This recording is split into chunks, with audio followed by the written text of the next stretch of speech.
A dress for $5. A full outfit for less than the cost of your lunch.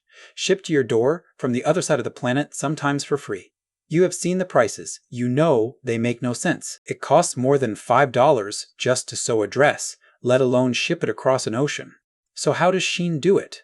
How does one company sell you clothes for less than they seem to cost to make and still turn into a giant worth tens of billions of dollars? There is a real answer, and it is stranger than you think. Shein did not just find cheaper factories. It rebuilt the entire way clothes are made, using a secret weapon most people have never heard of. But here's the part almost nobody's talking about. The single biggest trick behind those impossibly low prices just died this year, quietly, and your prices are already going up because of it.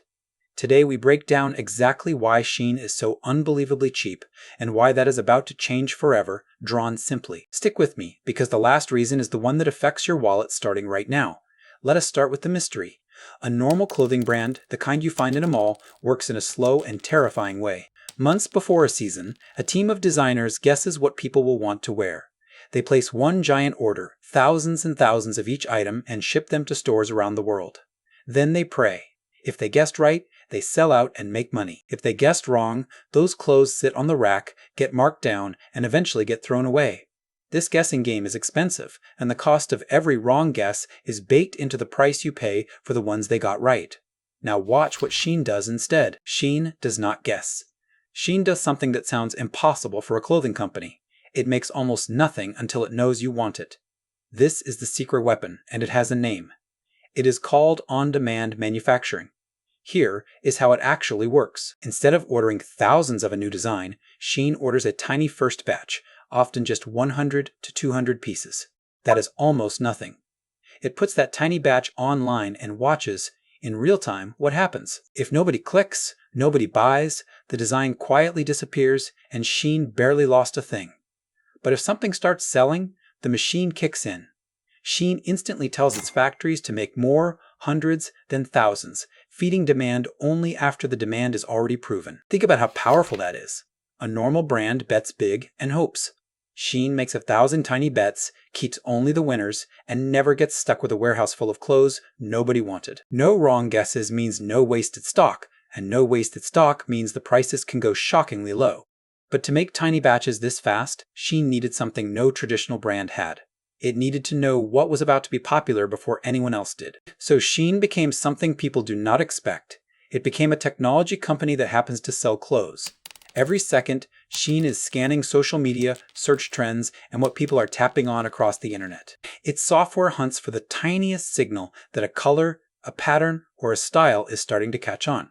The moment it spots one, it can turn that trend into a real product, made and listed for sale in as little as 7 to 10 days. Traditional fashion takes months to do this. Shein does it in a week. And because each test batch is so small and so cheap, Shein can test a staggering number of ideas at once. With the same amount of fabric that a classic fast fashion brand like Zara would use to test around 1 to 6 new styles, Shein can test up to 30. 30 shots at a hit instead of 6. So it finds more winners, faster, and drowns the internet in exactly the things people are already deciding they want. So that is the engine. Make it tiny, test it live, scale only the winners, powered by software that reads the internet's mind. But an engine still needs cheap fuel, and this is where the price gets pushed down even further. Reason number 2 is brutally simple. Shein sells straight to you. There are no shops, no expensive buildings on high streets, no staff standing in stores, no rent in a shopping mall, none of it. When you cut out the physical store, you cut out a huge chunk of what you normally pay for. In a normal purchase, the price on the tag is not just the shirt. It is the factory, then a wholesaler, then a distributor, then the retail store, and each one adds its own markup on top before it reaches you. Shein collapses that entire chain. It goes from its factories almost straight to your front door, and every markup it removes is a markup you no longer pay. Reason number 3 is the uncomfortable one, and we are not going to pretend it away. A lot of the low price comes from low costs that are low for reasons you might not love. The clothes are made in regions with very low wages. The fabrics are mostly cheap synthetics, materials made from plastic, which cost very little and are why that $5 top sometimes falls apart after a few washes. And the marketing, the thing that would normally cost a fortune, is handled almost for free by an army of everyday people, posting hauls online, doing Shein's advertising for it without being on the payroll. Cheap labor, cheap materials, and nearly free marketing. Stack that on top of the on-demand engine, and the price keeps sliding lower. But none of these, not the tiny batches, not the software, not the low wages, was the biggest secret of all. The single most powerful trick was not about how the clothes were made. It was about how they crossed the border into your country. And this is the reason that just changed everything. For years, Shein relied on a quiet rule in the tax system. In many countries, if a package coming from abroad was cheap enough, under a certain value, it could enter with no import taxes at all. In the United States, that limit was $800. Almost every Shein order is worth far less than $800. So package after package, hundreds of millions of them, floated into the country paying zero import duty. This rule has a name. It is called de minimis, and it was, quietly, one of the biggest hidden subsidies in the history of online shopping. Let that sink in. A giant retailer was shipping an ocean of cheap parcels into entire countries, and on a huge share of them, paying nothing at the border. The scale is almost hard to believe. Before this changed, an estimated 4 million packages a day were entering the United States alone under that duty-free rule. 4 million every single day. That tax-free border crossing was baked into the price of everything you bought. It was a big part of how a dress could cost $5 and still make sense for the seller. But a subsidy that large does not stay invisible forever. Local businesses that did pay taxes and duties started asking a very fair question. Why are we paying when this flood of foreign parcels pays nothing? And eventually, governments listened. Here is the turn. That loophole is now gone.